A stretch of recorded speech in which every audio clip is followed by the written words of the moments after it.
Guys, আমি পূজা তোমাদের সঙ্গে শেয়ার করতে চলে এসেছি আমার ব্যাপারে আরও কিছু মজা এবং আনন্দ দুষ্টুমি। দেখো, আমরা দুজনে কিন্তু বিকেলবেলায় চলে এসেছিলাম মাঠে, এবং মাঠে এসে আমার বাবা কিন্তু এই প্লেনটাকে নিয়ে বেশ আনন্দ করে খেলাধুলো করছে।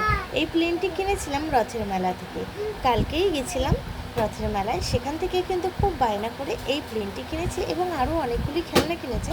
তার থেকে কিন্তু পছন্দের খুব বেশি হয়েছে যেটা এই প্লেনটাকে নিয়ে কিন্তু বাবার মাঠে এসে প্রচণ্ড আনন্দ করে খেলাধুলো করছে।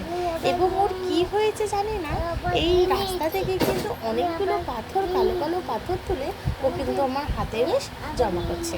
অনেকক্ষণ ধরেই কিন্তু একটা করে পাথর তুলছে। তোমরা একটুখানি ভালো করে ফোকাস করে দেখলেই বুঝতে পারবে যে ও কিন্তু পাথরগুলো তুলছে এবং ছুটে ছুটে এসে আমার হাতে ওগুলোকে দিয়ে যাচ্ছে। এখন একটু দুষ্টুমি করে নিচ্ছে। এই যে দেখো, প্লেনটা কিন্তু হাতছাড়া করছে না, কোনো মতেই প্লেনটাকে হাতছাড়া করছে না। প্লেনটাকে কিন্তু হাতে নিয়ে ছুটে বেড়াচ্ছে চারদিকে, সারা মাঠ জুড়ে ছোটাছুটি, এবং এই পুরো রাস্তাটা জুড়ে কিন্তু ওরই রাজত্ব চলছে। এছাড়া কিন্তু আর কেউ নেই। দেখতে পেলে কীরকম পাথরটা তুলে এক ছুট মেরে এসে আমাকে কিন্তু এই পাথরটিকে দিয়ে গেল। এই পাথরটি দিয়ে কি আমি ঘর তৈরি করবো? ওকে আমি জিজ্ঞেস করছি, হ্যাঁ রে, তুই যে আমাকে এই পাথরগুলো তুলে তুলে আমাকে দিচ্ছিস, এগুলো দিয়ে কি আমি ঘর তৈরি করবো? এখন অবধি দুটো পাথর জমা হয়েছে, কিন্তু ইতিমধ্যে দেখতে পারবে যে কত পাথর দেবে।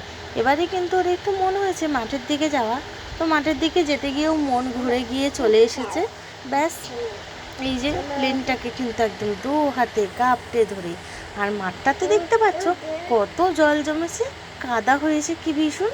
যেহেতু কদিন ভোর বৃষ্টি হচ্ছে, যার জন্য কিন্তু মাঠে অনেকটাই জল জমাট হয়ে গেছে। আর এই জল জমার কারণে কিন্তু বড়রা এই মাঠে এখন খেলতে আসছে না, যার জন্যই কিন্তু ও এসে ওর একার রাজত্বটা এই মাঠের ওপর খাটাচ্ছে। না হলে এত বড় বড় ছেলেরা এখানে খেলাধুলো করে, বাচ্চারা কিন্তু আসার সুযোগ পায় না এই মাঠে। ও কিন্তু যখনই জল জমে বেশ আনন্দই পায়। মাঠে খেলতে না পারলেও মাঠের সামনে এই রাস্তাটায় কিন্তু খুব আনন্দ করে কোনো রকম বাধা না পেয়ে খেলে। যেহেতু আমাদের রোডের উপরে বাড়ি, তোমরা যারা আমার ডেলি ব্লগ দেখো তারা বুঝতে পারবে আমার রোডের উপরে বাড়ি, যার জন্য আমার বাচ্চা খুব একটা রাস্তায় ছোটাহাঁটা করে খেলতে পারে না।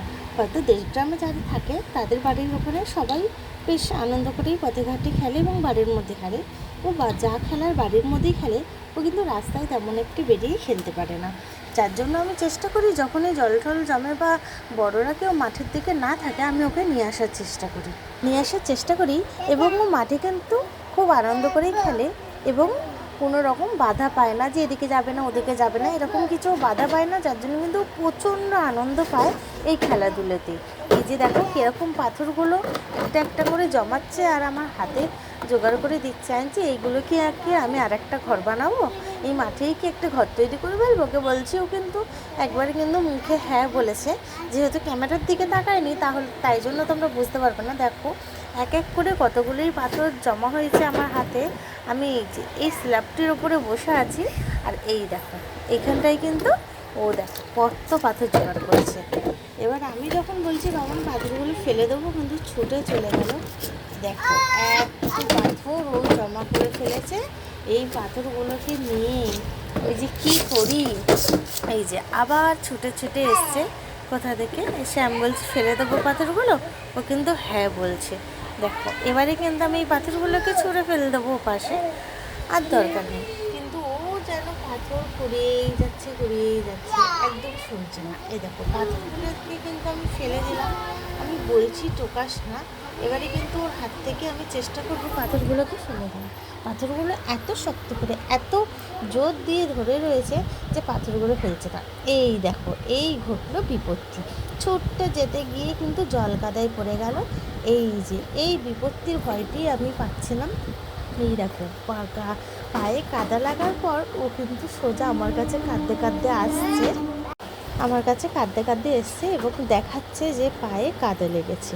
ও কিন্তু বারবার দেখাচ্ছে, মা দেখো পায়ে কাদা লেগেছে, হাত দিয়েও দেখানোর চেষ্টা করলো এবং ওর হাতে যে পাথরটা ছিল সেটা দিয়ে একটু সরানোর চেষ্টা করেছে। না পেরে বাধ্যতামূলক আমার কাছে এসেছে। এবারে আমাকে পাটা খুব ভালো করে দেখাচ্ছে যে দেখো আমার পায়ে কতটা কাদা লেগেছে, ধুয়ে দাও। ও কিন্তু বারবার বলছে, এই দেখো মা আমার পায়ে কাদা লেগেছে, একটু ধুয়ে দাও, দেখো না আমার পায়ে কাদা লেগেছে, আমার পাটা ধুয়ে দাও। আমি তোমাদের দেখানোর জন্য ভিডিওটি একটু ক্যাপচার করে নিয়েছি যে ও কতটা ঘৃণা পায় কাদা ময়লায়। ও কিন্তু যতটাই খেলুক ও একটু পরিষ্কার জায়গায় খেলার চেষ্টা করে, নোংরাতে খুব কমে যায়। আর ওকে আমি বলছি আর করবি না, তো বলছে না।